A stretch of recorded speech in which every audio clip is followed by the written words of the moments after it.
Hello dear student, इस video में अपन कक्षा 9वीं विज्ञान का अध्याय 10, 11 और 12 देखते हैं। उसके इम्पोर्टेंट क्वेश्चन देखते हैं। तो जितने भी मैंने इम्पोर्टेंट क्वेश्चन बताए हुए हैं आप उनको अच्छे से याद कर लीजिए, और मैं वस्तुनिष्ठ क्वेश्चन भी बताता जा रहा, तो उनको भी आप घर पर अच्छे से याद कर लीजिए। कल के पेपर में आपका यही सब आने वाला है। तो अभी इस वीडियो में अध्याय 10 के जो इम्पोर्टेंट क्वेश्चन है मैं उसको आप पढ़ते जा रहा, आप उनके आंसर जल्दी से घर पर याद कर लीजिए, ठीक है ना। तो सबसे पहले इस लेसन के इम्पोर्टेंट क्वेश्चन आप देख लीजिए, और साथ में वस्तुनिष्ठ क्वेश्चन भी आपको दिख रहे हैं, तो उनको आप अच्छे से याद कर लीजिए। जैसे कि आपका कार का एसआई मात्रक क्या होता है? जूल होता है, ठीक है ना। शक्ति का क्या होता है? वॉट होता है। कार्य करने की दर को क्या बोलते हैं? शक्ति बोलते हैं, ठीक है। तो इनको आप घर पर अच्छे से याद कर लीजिए। इसके साथ ही और भी जितने भी वस्तुनिष्ठ क्वेश्चन दिए गए हैं उनको भी याद कर लीजिए, ठीक है। उनके आंसर भी दिए गए हैं। इसके बाद लघु उत्तरीय क्वेश्चन, एक बैटरी बल्ब जलाती है, इस प्रक्रम में होने वाले ऊर्जा परिवर्तनों का वर्णन कीजिए। ये आपका इम्पोर्टेंट क्वेश्चन है, इसको आपको याद करना है, ठीक है ना। इस टाइप के क्वेश्चन भी आपको आ सकते हैं, न्यूमेरिकल टाइप के, तो इनको भी आपको अच्छे से याद कर लेना है कि विद्युत ऊर्जा बराबर क्या होती है? विद्युत शक्ति गुणे उपयोग में किया गया समय। इसके साथ ये गतिज ऊर्जा वाला भी आपका आता है, तो उसको भी आप कर लीजिए, ठीक है। इसके अलावा आपको इसमें क्या करना है, इस लेसन में इसमें कार्य क्या होता है, कार्य कितने प्रकार का होता है, ठीक है ना। ऊर्जा की परिभाषा आपको याद करनी है कि वस्तु द्वारा कार्य करने की क्षमता को क्या बोलती है? ऊर्जा बोलती है। ऊर्जा का मात्रक क्या होता है? ऊर्जा के कितने प्रकार होते हैं? ऊर्जा गतिज ऊर्जा हो गई, स्थितिक ऊर्जा हो गई, ठीक है। गतिज ऊर्जा, स्थितिक ऊर्जा की आपसे परिभाषा भी पूछ सकता है। इसके बाद ऊर्जा संरक्षण का नियम, फिर शक्ति की परिभाषा पूछ सकता है। कार्य करने की दर को क्या बोलते हैं? शक्ति बोलते हैं, ठीक है ना। उन्हीं पर आधारित ये क्वेश्चन भी आ सकते हैं। तो ये वाला अपना लेसन हो जाता है। इसके बाद 11वां लेसन है ध्वनि।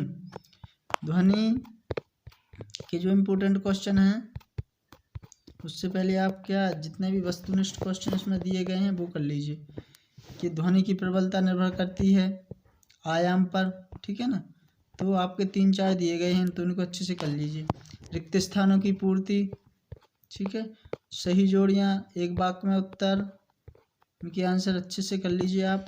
इसके बाद आपका क्वेश्चन है ध्वनि की प्रबलता से क्या आशा है, यह किन पर निर्भर करती है? बहुत ही इंपॉर्टेंट क्वेश्चन है।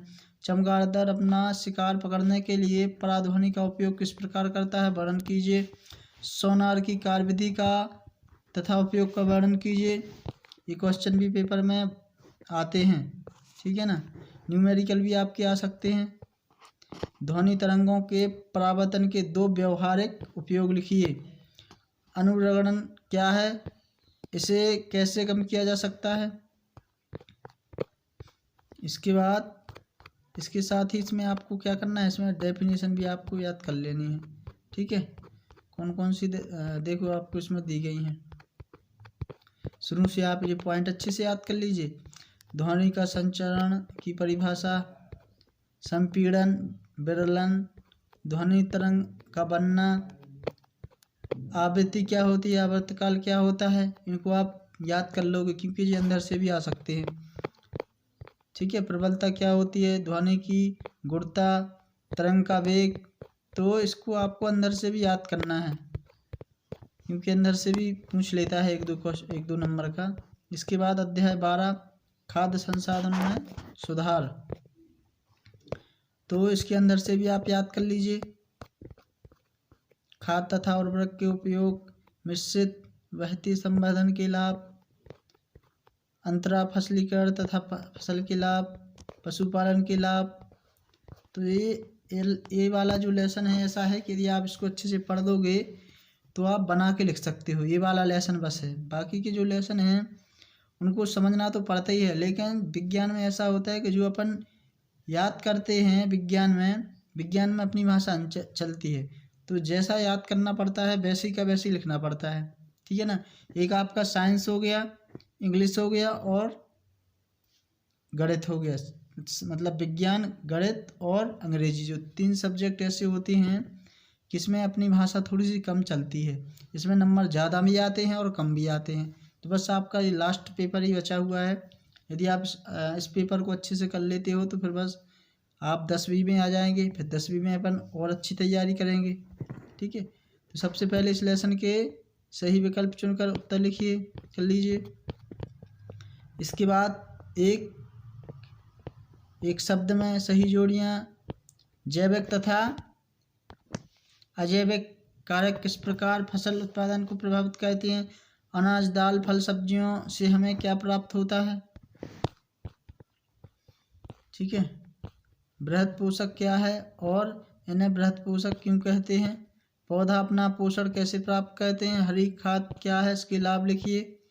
मधु उत्पादन के लिए प्रयुक्त मधुमक्खियों में से कौन से ऐसे ऐच्छिक गुण होना चाहिए।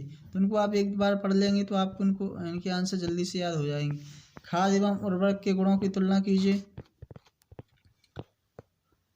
ब्रायलर तथा अंडे देने वाले लेयर्स में क्या अंतर है, ठीक है।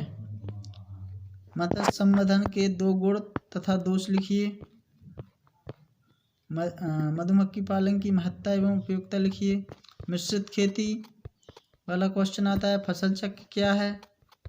सिंचाई के 4 स्रोतों का वर्णन कीजिए। बहुत सिंपल है जी वाला लेसन, इसको आप अच्छे से याद कर लेते हो तो आपको अच्छे से बन जाएगा फिर, है ना। तो कल का पेपर आप अच्छे से कर लीजिए। जितने मैंने आपको इम्पोर्टेंट क्वेश्चन बताए हैं, आप क्वेश्चन आंसर को अच्छे से याद कर लोगे तो फिर जो अंदर से जो वस्तुनिष्ठ क्वेश्चन बनते हैं वो भी आपसे बन जाएंगे। बाकी का जितना जो मॉड्यूल है इसमें दिया गया है, आप यदि इतना कर लेते हो तो 90 से 95% का पेपर इसी में से आ जाता है, ठीक है ना। तो इतना बहुत है 9वीं क्लास के लिए। बाकी का फिर 10वीं में अपन को 100 में से 100% पढ़ना है, ठीक है ना। तो कल के लिए सभी बच्चों को बेस्ट ऑफ लक, ठीक है ना। सभी बच्चों का अच्छा पेपर जाए, आप हंसते रहें, खेलते रहें और पढ़ते रहें, ठीक है ना। सभी को बहुत बहुत शुभकामनाएं और बधाइयाँ, ठीक है। Thank you.